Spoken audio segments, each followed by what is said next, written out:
Typically, when we get a presentation at E3, Gamescom, or PAX, we see new video games and what developers have been pouring their time into. And with a bunch of new games coming out within the next year, it's very easy for me to say that CyberPunk 2077 is going to steal my heart in April. The entire genre has had my heart as a kid, and I get to be Deckard from Blade Runner or whatever character I decide to make in a game.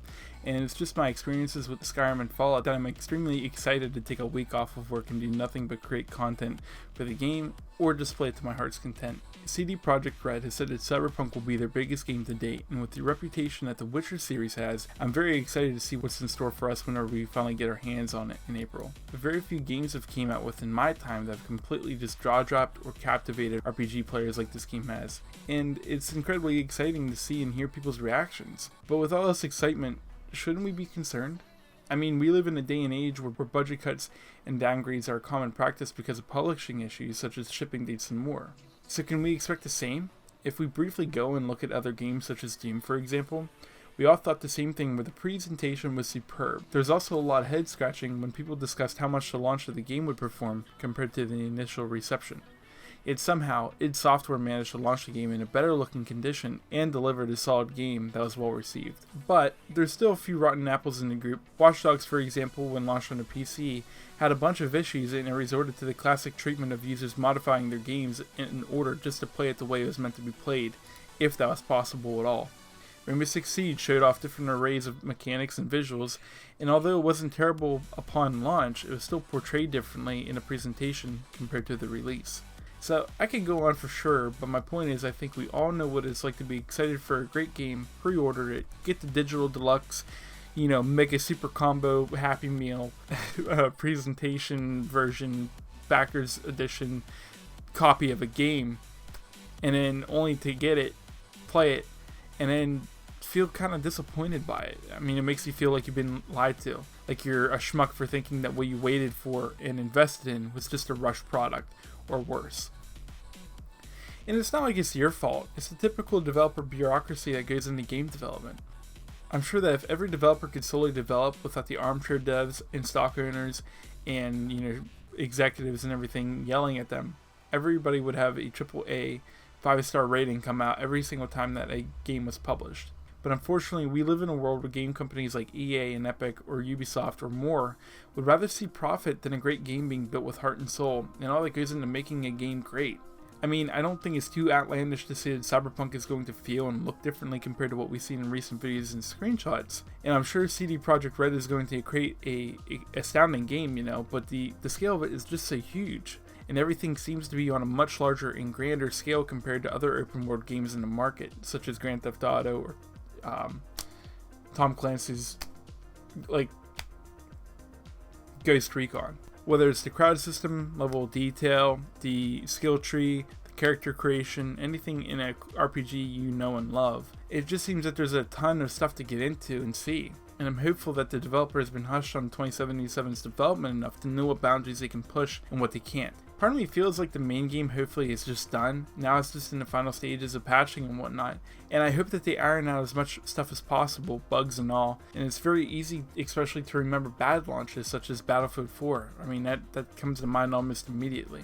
But like I was saying, it's almost nerve-wracking at times because I want an amazing game. But you also have to be an adult and understand that there are technological and financial reasonings behind what goes into the development of 2077. I think there's already a select audience that's already pissed, that being the third-person perspective players, and with the developer sticking to their guns and only allowing for the game to be played in first person, it's kind of mind-boggling to wonder what changes or ideas may be added. I'm sure that within the next couple months we'll have more information that'll come from the developers, and I think with their reputation they can know what they can say yes or no to in interviews. And I think that they're more confident in answering questions and challenging different opinions at these mega expo shows compared to what other developers are, and we are more likely to get an honest answer instead of what we would quote-unquote want to hear. I can appreciate that a lot more than somebody feeding me info that wasn't going to make it into the final game. And developer transparency is something that I miss very much.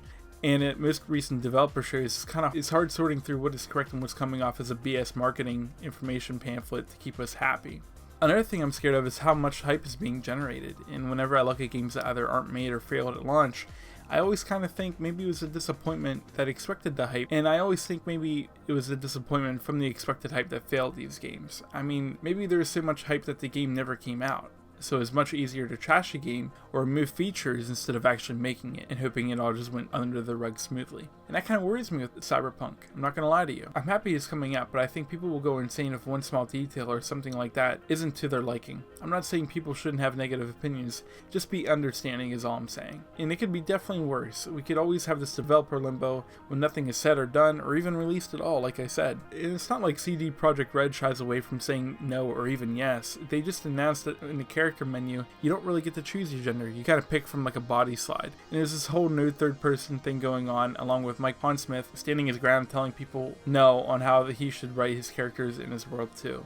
But it's great to see a development team and a writer say no to people who challenge your writing for no good reason other than for a political gain. My point is that if you're willing to stick your guns, knowing that you're going to face criticism regardless if you go to left or right shows kind of, backburn to me. I think that a lot of companies in a higher position, especially like top executives, need to listen to their consumers for sure and play their own games. But I mean, we're also talking about this one instance in particular. It's good because it's not like people are catering to one side or the other, nor is it stepping on a large number of toes. It's just what CD Projekt Red has envisioned for this game. My main point that I'm trying to get across with this entire video is that I'm worried about an April release date. Is an April release date allowing CD Projekt Red enough time to create this beautiful goddamn metropolis, this magnum opus, whatever you want to call it? Could we see a delayed release? I mean, it's unlikely, but I can't help but ask the question, I mean, there's a lot of uncertainty with game development and everything in it. The game has had around 8 years or so of development time, which is a lot, but is it a lot for an open world game such as 2077? There's a lot going on in that game.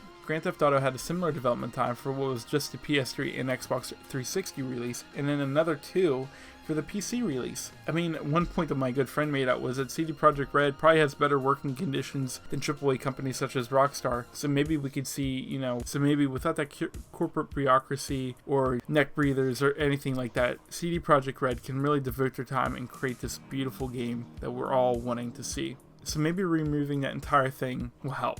Maybe it won't. The main factor here is time and pressure makes diamonds. So maybe CyberPunk 2077 will be the diamond of 2020's games. But for right now, there's only one way to find out. Thank you guys for watching. I appreciate all the kind words. If you haven't already, please consider subscribing. It helps me kind of gauge where you guys like my videos at. I'm aiming for a lot longer videos instead of the shorter ones, and I look forward to posting a schedule as far as uploads here within the next week or two. So once again, thank you guys. I appreciate all the love and support. I hope you guys have a great weekend, and I can't wait to see you guys in the next video.